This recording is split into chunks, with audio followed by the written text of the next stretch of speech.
Hello all and welcome everyone on the Information Technology and Service Management PCB webinars. My name is Barbro Thöyrä, the PCB organizer of this webinar, and today's topic is Outsourcing Risk Management. This webinar will be presented by Ms. Barbro Thöyrä. Ms. Thöyrä is the owner of CeBeLOT, and she is business continuity management system consultant and trainer, and also she is a PCB certified trainer. In the end of the presentation we will have a question and answer session, so if you will have any question or comments during the webinar, please use the question box in the right hand control panel, or you may use the option to raise your hand, and Ms. Thöyrä will answer to them in the end of the webinar. Please, Mr. Thöyrä, you may start the presentation. Thank you, Blair. Maybe outsourcing risk management is a little bit, you can misunderstand it. It's about risk management with outsourcing, not outsourcing risk. We are not going to outsource the risk management. Okay. My name is, as you can see, Barbro Thöyrä. I live in Stockholm in Sweden, and I have been a trainer for PECB for some years now. And that was about me. The content of this webinar is about this outsourcing and what to think about when you do the risk management in outsourcing process. Duration is 30 minutes, and you can raise the questions at the end of the webinar, as Blair said, and write them down. Okay, straightforward definition of outsourcing. And outsourcing is the contracting out of business processes or activities to another party. And nowadays it is worldwide. You can do the outsourcing at any place in the world. And outsourcing means that somebody else is doing some of your business processes or activities. And they can be more or less expensive, of course. Why do businesses outsource? Well, there is a lot of financial aspects, of course. You can change the fixed expenses to variable expenses as well when you outsource. For instance, if you have a product, you can outsource the production of the product to another supplier. Then your variable costs or your fixed costs will be lower. And at the same time, you can increase your costs and decrease the cost and increase the profit, of course. And sometimes it's about back to core business. Because, for instance, I have worked with drug industries. I worked actually with the IT in the drug industry. And when you want to go back to core business, that is drug industry, not IT, then you can outsource the IT. And it's very common that you outsource IT processes. Maybe you have lack of competence. So instead of trying to find the competence, you can outsource the process to somebody else that has the competence. Or you can have lack of equipment in the production. Maybe the equipment is very expensive to install and maintain and take care of. So instead of doing that, you can outsource the process to somebody else that has the equipment. And also reduction of business. If you have been grown too fast and been too big, so you need to reduce it. And there are some models of outsourcing, and this is just examples. The whole webinar is, of course, scratched on the surface. It's not something that you can go back home and start working with. You need to do more education, and PECB has the training for outsourcing. So you can take the training via PECB. But anyway, offshoring, that means that you outsource it to another country, to another culture, maybe. Nearshoring is the same, but you do it within the same culture, very near. For instance, between Sweden and Norway, you have the same, more or less the same culture. And co-sourcing, that is what the word says. You have a partnership with somebody. So you have a mutual, with somebody external, so you do the same thing in both companies. And insourcing is the opposite of outsourcing, but you are the supplier of the sourcing. And crowdsourcing means that there are many suppliers, multiple individuals, often volunteers in crowdsourcing. And multi-sourcing is many companies doing the same thing together. And cloud computing, again, it's almost everywhere, clouds.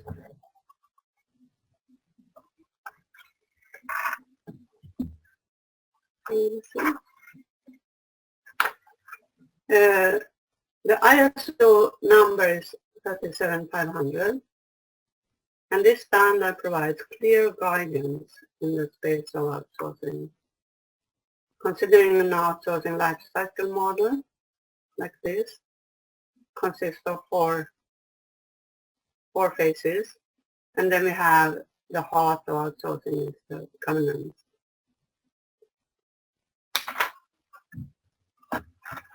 And the phases are strategy analysis, selection, transition, delivery value.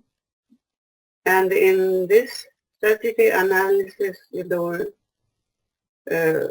look at the opportunity of the outsourcing. And in the selection, you specify all the requirements that need to be in place for outsourcing. And transition, the name says itself, you transfer people or equipment or whatever. And deliver value, that means that you should monitor the outsourcing company to see that they actually do the work that you have agreed upon. And this is a life cycle.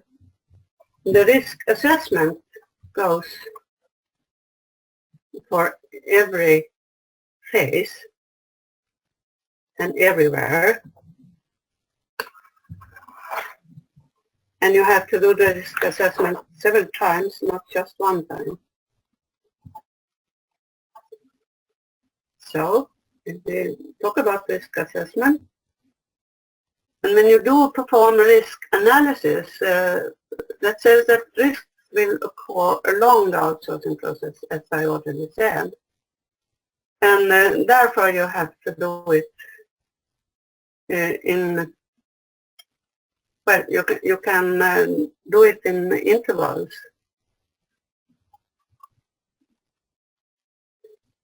And the whole time that outsourcing is alive.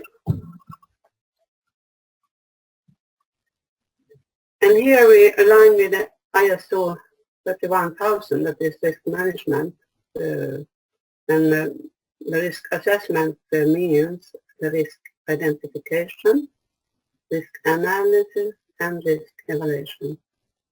And then comes the risk treatment and acceptance.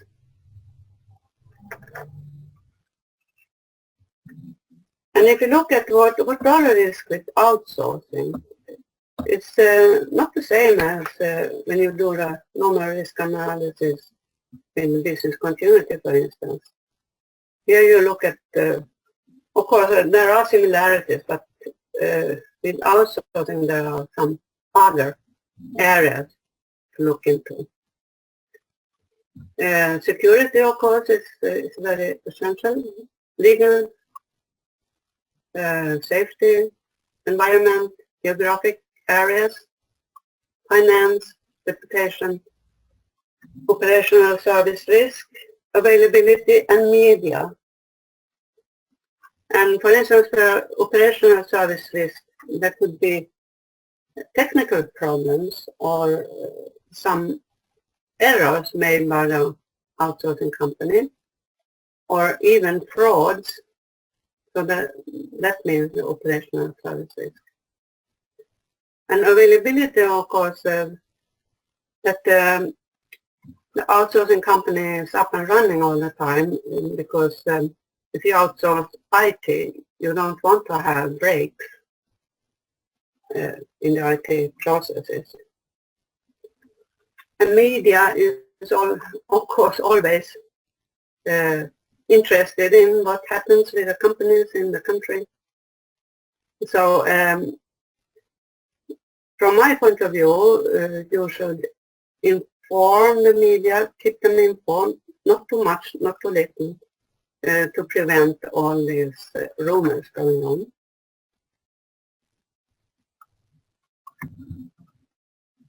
And the techniques and tools that you can use when you do a risk assessment. There is a lot of techniques and tools. I just listed some of them. It's brainstorming, of course. Could be a very good starting point anyway.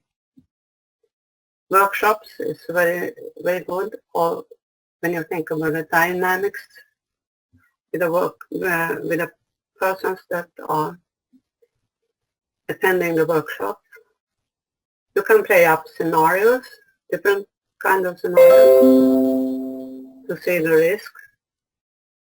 You can do the decision trees, the hazard analysis, consequence probability matrix, cost-benefit analysis, interviews, questionnaires,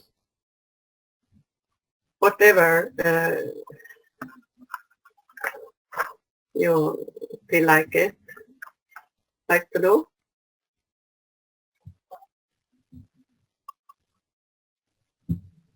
If we start, go back to risk identification.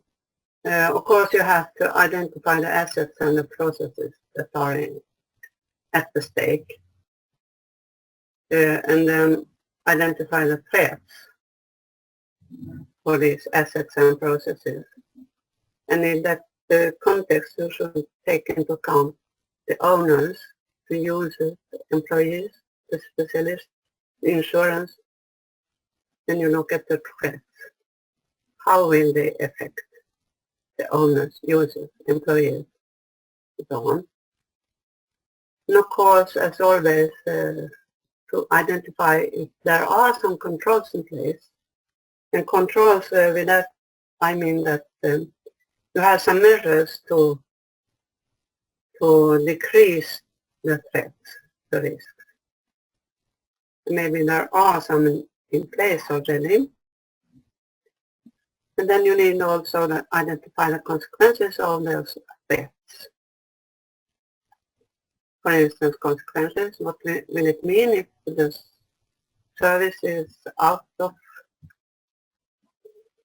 or if the complaints are increased, complaints from the customer, if you lose the customer, if there are some legal aspects that you have to take into account, and then a reputation that is connected very much to the media.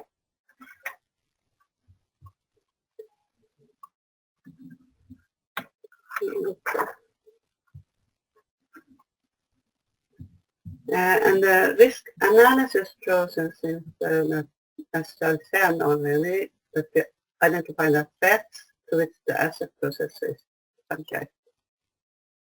And then you need to assess the probability for that threats, if they will happen or not, and affect just that asset or process.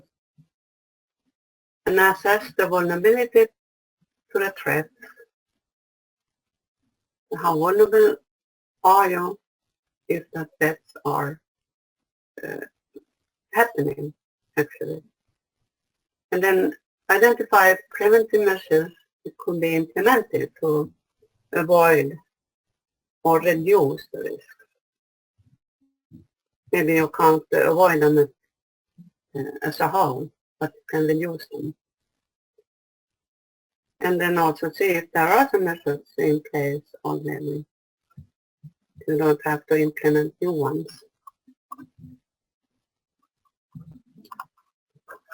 And if you look at the consequences and the scale of impact, it's very common that you scale them from 0 to 4, and 4 means very high. The impact will be very high if the threat is, if there will be a threat to the process or asset that you are outsourcing. And the guidelines for this probability, you have to rate the probability or likelihood on the threat scoring and rate the vulnerability. You don't need to do it very, very complicated. Do it, as I said, the scale from 0 to 4. In many, many occasions, it's enough. Keep it simple. I like that. Rate the level of controls, measures in place, of course, and the scoring, grading of threats. As I said, you can also take it from 0 to 4 or high, medium, low. In very, very many cases, that is enough to have high, medium, and low. And it could look like this. And this is not high, medium, and low, but it's negligible, low, moderate, significant, catastrophic. And then you see the severity and the likelihood. And this area you need to take care of. It is for one asset, for one activity, and a threat. If the threat will occur, then if it will be a catastrophic situation and the frequency is very, very high, then you need to do it. Do something to prevent it to happen. And another very simple, it's to do a high, medium, low, and probability, vulnerability, and control. And you take care of these areas. High impact, no controls in place. High impact, and the vulnerability is very high. And the probability is high, and the impact is high. And you need to take care of it. And that is like not to take care of everything that can happen. To take care of those in the red zone.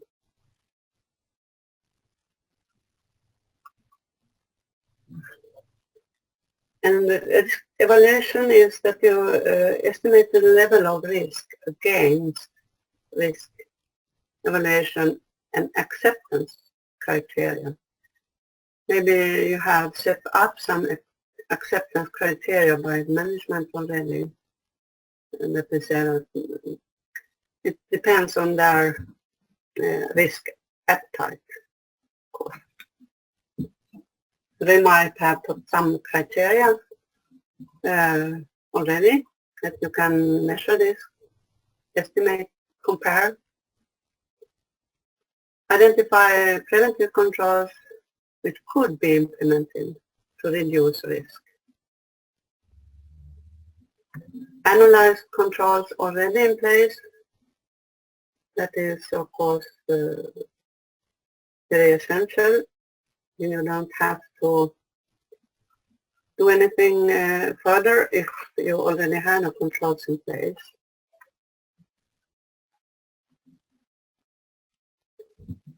And then if you need to put some controls in place, you need to assess cost to the company. There is also cost-benefit analysis that we need to do. Which risk will be treated with priority? You have to rank them so that you know what to look upon first and second and so on. If you focus your efforts to the high threats, high vulnerability and so on. Okay. If you look at the risk treatment, what can you do if there are some risks? Well, you could modify them,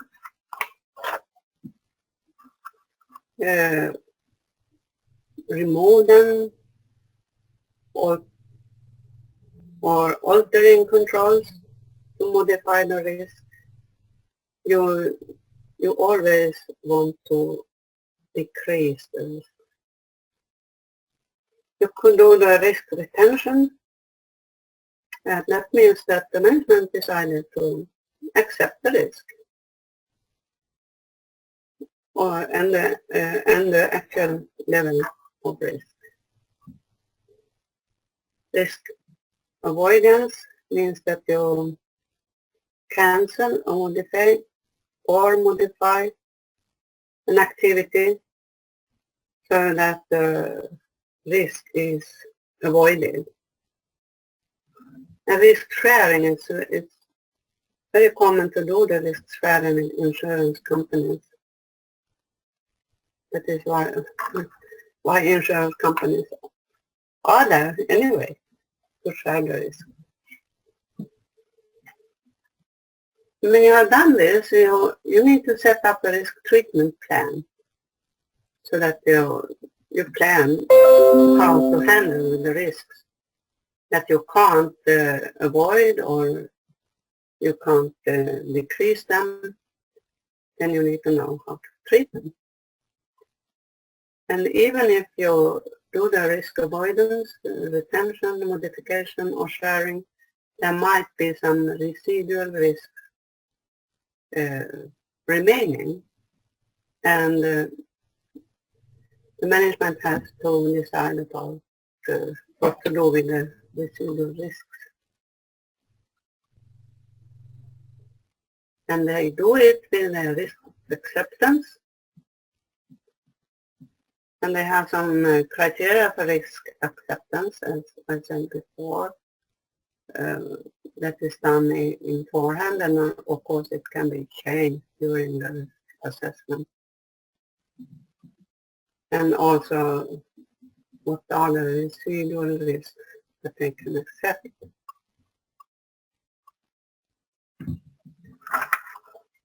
And reducing outsourcing risk, you can call for when you do the outsourcing process and you try to reduce the risk, you should call for tenders and evaluate propositions before deciding, of course.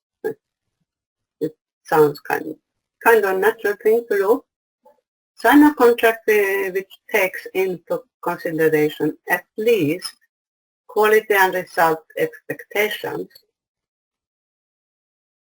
definitions of roles and responsibilities. What are my responsibilities? What are the outsourcing company's responsibilities?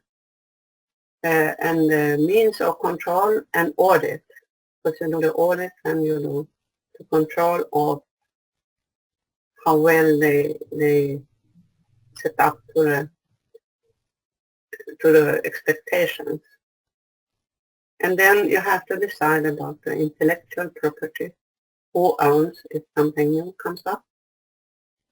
And confidentiality is, of course, very, very essential.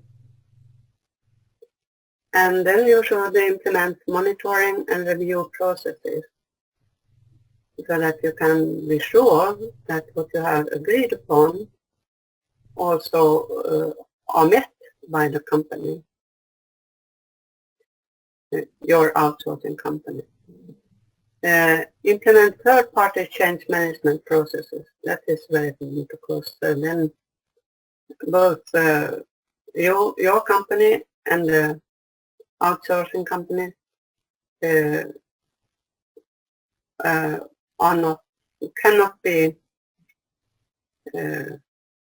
cannot suspect that they are cheating you because you have a third-party change management. And then you have this security aspects and etc. things to take care of. And if they do very well, you should have premiums for each of results that you can verify, of course. And then you do a review of risk assessment and risk treatment. It should be very reviewed at key intervals by the relevant governance committees. You might remember that governance is the heart of this process, so they decide the intervals for a new risk and impact assessment. And this will allow suitable decisions to be made and risks to be effectively managed before they become specific issues which need to be managed. To take care of situations before they will be catastrophic. That's a very good idea, I think. Okay. By failing to prepare, you are preparing to fail. Wise man gets said sometimes. And now we are finished.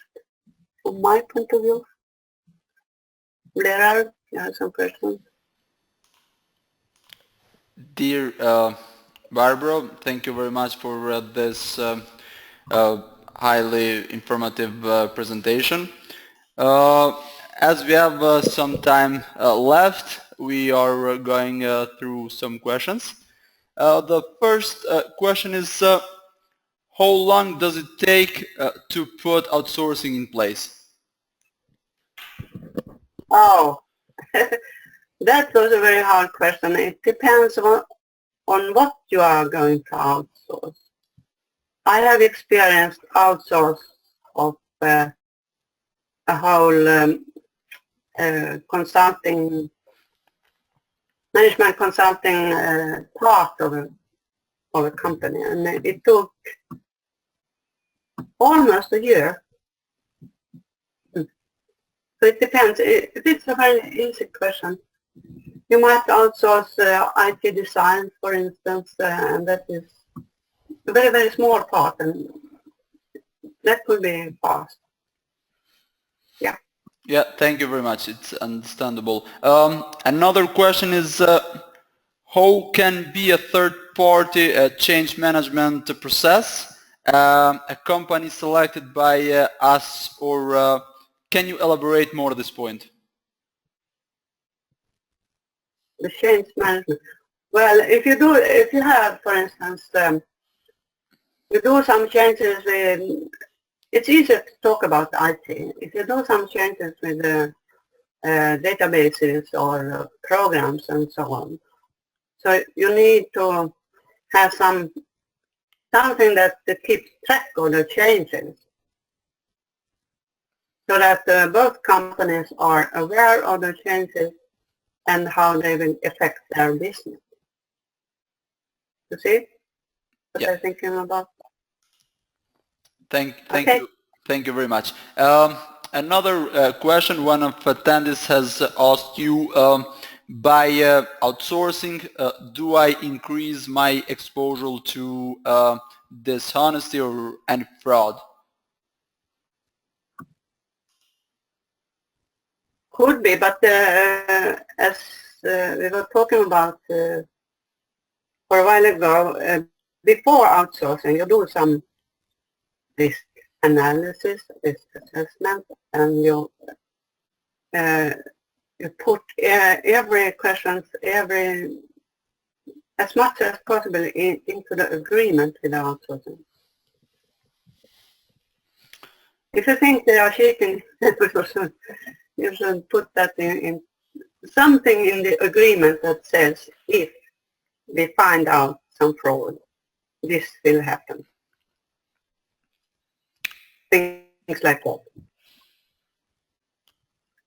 Okay, thank you.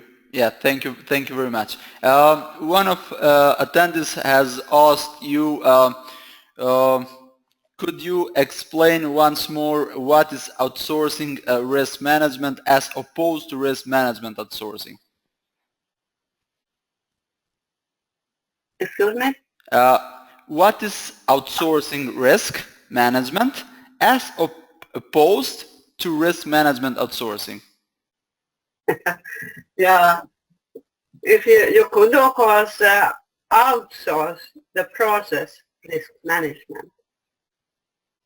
And this webinar was not about outsourcing the process risk management. It was the process risk management with outsourcing. If you outsource, what should you do with risk management? That was maybe it was you can misunderstand the theme of the webinar. Okay, thank you. It's understandable, Ms. Thöyrä. The last question for you is: should we keep a management later to manage outsource? Should we keep? Should we keep a management later to manage outsource?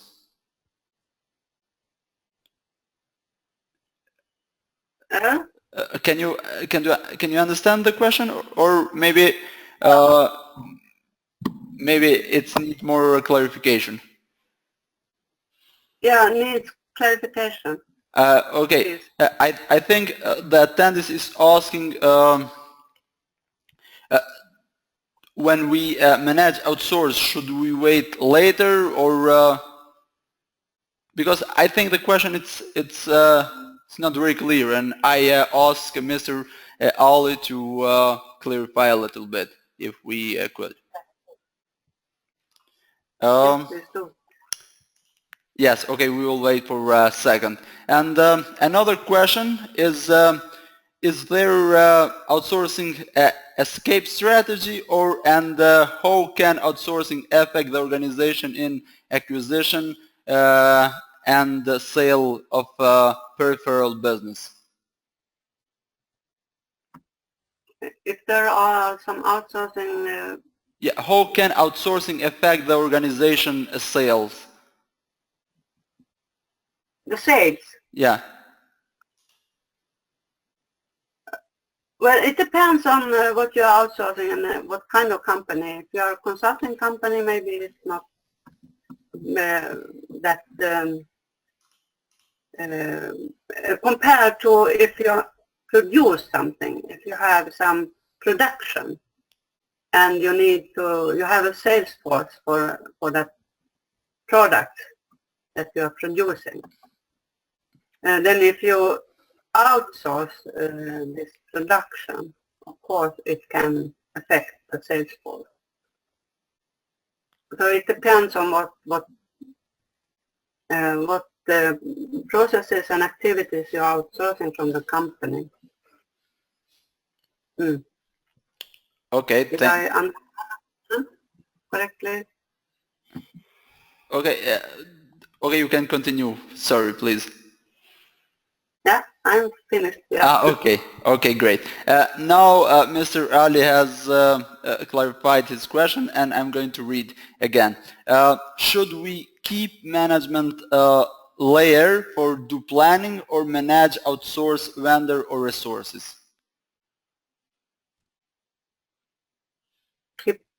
Keep management layer for do planning and manage outsource vendor or resources.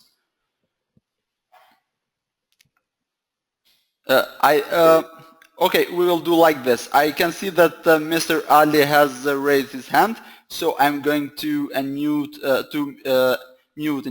unmute his microphone, and he can ask his question. Mr. Ali, just give me a second. Now your microphone, it's in mute, so please proceed with your questions. Okay. Okay. My question is that once we do outsource, specifically the IT outsource, so should we also keep a management layer, team management layer for managing the outsource vendor? And if we really have a management layer, so do you think that what should be the number of the management layer? Because once I do outsource, obviously I'm not going to keep many management layers, right? Okay, you are talking about the management level. It is, I think, within the governance of outsourcing, it is done very many times of the manager. You still need the management level somehow. The management of the company and the management of the outsourcing company. They have some meetings with key intervals as well as risk management is done, where they look into the agreement, they look into the if they keep the promises and everything that is in the agreement. They go through the agreement, and maybe sometimes they have to change it, and they have to meet and talk about the changes and agree upon them, and then maybe do a new agreement and so on.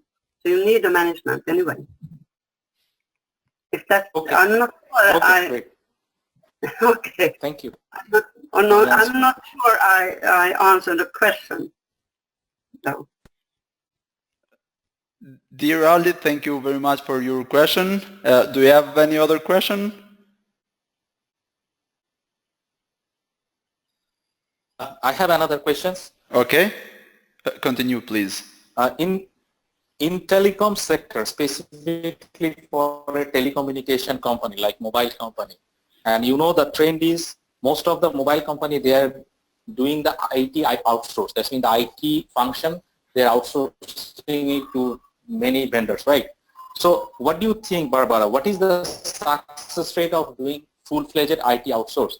Is it really a good thing to do, or in the long run it doesn't give many, it doesn't give ROI or doesn't have much benefits? Because you know that once you have a in-house IT, you can do many changes, you can do many things by in-house, and you might have a build-up team who also knows the business very well. So what is your perception or experience, the success rate of IT outsourcing in telecom industry?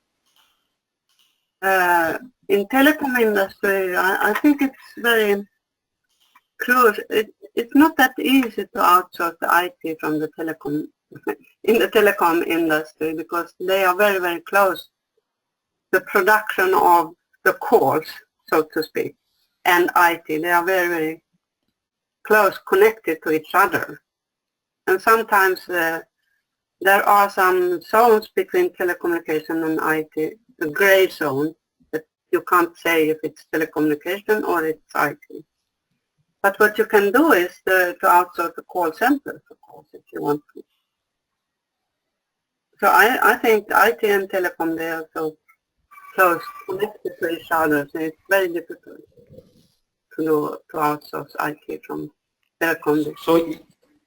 So you are telling here that the telecommunication, they can outsource the business function, like maybe the call center or maybe the systems which runs the call center rather than the full of IT. Am I right? Yeah. Yeah. Okay, great. Thank you. You're welcome. Thank you, Mr. Ali. Do you have any other question or not? It's okay. Thank you very much for adding value to this webinar. Mr. Thöyrä, we are going to ask you another question. Mr. Mohammed Kachab has asked you, how do you outsource quality management? Well, that was, you could of course do it if quality management is a process of itself. And you have a quality assessment that you know in your, if it's products or anything else. So you could, of course, outsource quality management, but then you need the quality persons to come into the company and do the work. Because quality management you have to do within the company. It could be a little bit complicated, but it can be done. Okay, Mr. Motsonen has asked you to clarify a little more in the both questions. When he asked about the difference about the outsourcing risk management and the risk management outsourcing.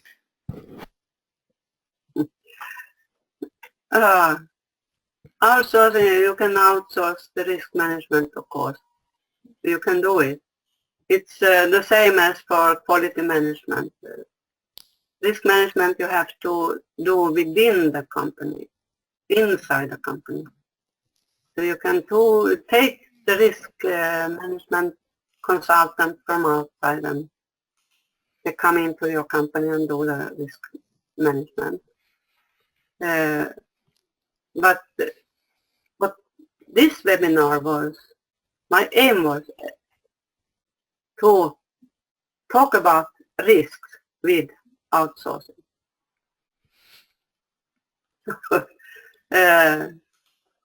Risk management with outsourcing. If you do the outsourcing, what are the risks and how do you treat them? Okay, thank you very much. Mr. Thöyrä, now we don't have any other questions, and I want to thank you again for this great presentation and answering the questions. And I want to thank all the attendees as well for taking the time out of your busy schedules and join us. We hope you enjoyed this webinar, and you can watch this session recorded and view the presentation slides on our website www.pcb.com. Please let me to inform you that next Monday we are hosting another webinar titled Enterprise Architecture and Enabler of Organization Agility. Thank you very much and have a great time. Bye-bye. Thank you. Bye-bye.